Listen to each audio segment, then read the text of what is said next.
दक्षिण मुंबईतील महत्त्वाच्या अशा असणाऱ्या बेलासिस पुलाचं उद्या उद्घाटन पार पडणार आहे। मात्र काही या ठिकाणी ज्येष्ठ नागरिक आहेत, त्यांच्या काही याच्यावरती आक्षेप आहेत, त्यांच्या काही मागण्या आहेत।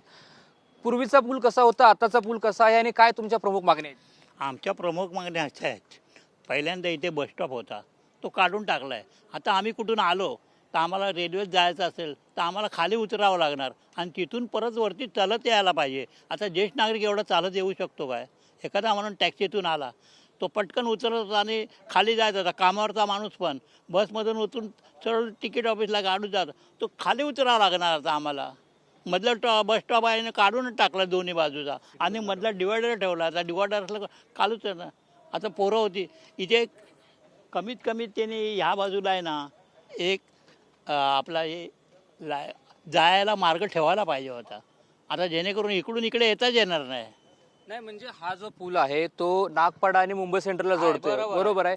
मग आता वरती बस स्टॉप असल्यानं फायदा काय होतो? खाली बस स्टॉप असेल ना तिकडे? बस स्टॉप आहे पण आता समजा मी आजारी आहे तर मी तिथे उतरून इथं मला यावं लागणार आहे ना, बरोबर आहे की नाही? बरोबर आहे की नाही? आता मला तर चालत यावं लागणार ज्येष्ठ नागरिकाला। इथून उतरला का दिलं, हे तिकीट ऑफिस आहे आणि या रहदारीचा रस्ता होता ना या जायला, लोकल आहे। मागणी आहे की इथं बस स्टॉप असावा आणि इथून खाली जाण्यासाठी मार्ग असावा। मार्ग आहे, महिने बंद इथे जायला मार्ग हा तो बी बंद केला बघा। म्हणजे तुमची मागणी असे की पहिल्यांदा अगोदरच्या पुलावरती खाली जाण्यासाठी मार्ग होता, बस स्टॉप होता, ते या ठिकाणी मार्ग बंद केला आणि बस स्टॉप नाहीये। काय याबद्दल तुमची उद्या मुख्यमंत्र्यांच्या हस्ते उद्घाटन आहे, काय तुमची प्रमुख मागणी असणार आहे? काय तुम्हाला त्यांचं मागणं असणार? आमचं मागणं तेच आहे का आम्हाला जसं पूर्ववत होता तसं द्या, बरोबर आहे। आम्हाला इथून जायला रस्ता कुठे आहे तिथे जा आणि तिथून परत इकडे या। आता समजा मी या बिल्डिंगमध्ये राहतोय, मला इकडे यायचं तर कुठे जावं लागणार? त्या नाक्यावरती जावं लागणार आणि नाक्यावरनं फिरून परत इकडे यावं लागणार आहे आणि तेव्हा रेल्वेत जावं लागणार आहे।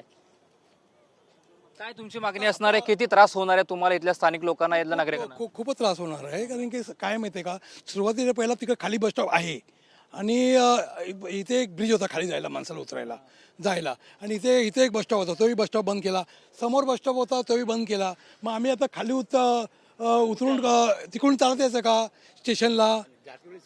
आणि कुठं कुठं चान्सच नाही, खूप लागणार आम्हाला। जुन्या पुलाची रचना कशा प्रकारे, जो जुना पूल होता ना त्याच्यावरती त्याची रचना कशा प्रकारे होती? ते रस्ता पहिलं खाली बस स्टॉप आहे, कुठे बॉम्बे सरला जाताना खाली बस स्टॉप आहे, पण इथे खाली ब्रिज बी होता खाली उतरायला।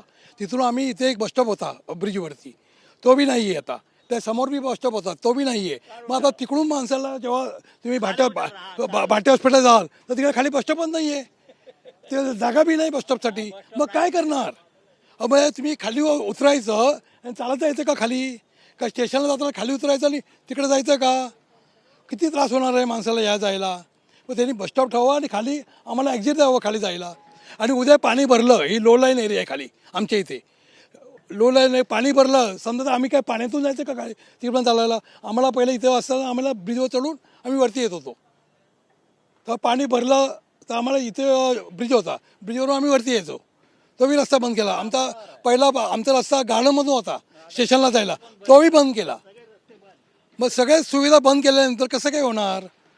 या ठिकाणी जे नागरिक आहेत त्यांची मागणी आहे, जो जुना ब्रिटिशकालीन 130 वर्ष जुना असणारा बेलासिस पूल होता त्याच्यावरती इथून खाली जाण्यासाठी ॲक्सेस होते, बस स्टॉप होता। मात्र आता हा पूल मोठा जरी असला तरी खाली जाण्यासाठी ॲक्सेस पूर्णपणे बंद केलेले आहेत आणि सर्वात महत्त्वाचं म्हणजे बस स्टॉप देखील नाही। त्यामुळे इथले जे स्थानिक रहिवासी स्थानिक नागरिक आहेत त्यांची अशी मागणी इथून आम्हाला खाली जाण्याचा ॲक्सेस द्यावा आणि बस स्टॉप द्यावा, अशी त्यांची मागणी जी आहे आपल्याला पाहायला मिळते। त्यामुळे आता याकडे प्रशासन कसं बघेल हे पाहणं महत्त्वाचं असणार आहे। उद्याच जे आहे ते आता मुख्यमंत्री असतील, उपमुख्यमंत्री असतील, महापौर असेल यांच्या हस्ते उद्घाटन होणार आहे, त्यामुळे उद्घाटन कशा प्रकारे पार पडेल हे पाहणं महत्त्वाचं असणार आहे। कॅमेरामॅन चरण सह रणजित इंगळे, TV9 मराठी, मुंबई।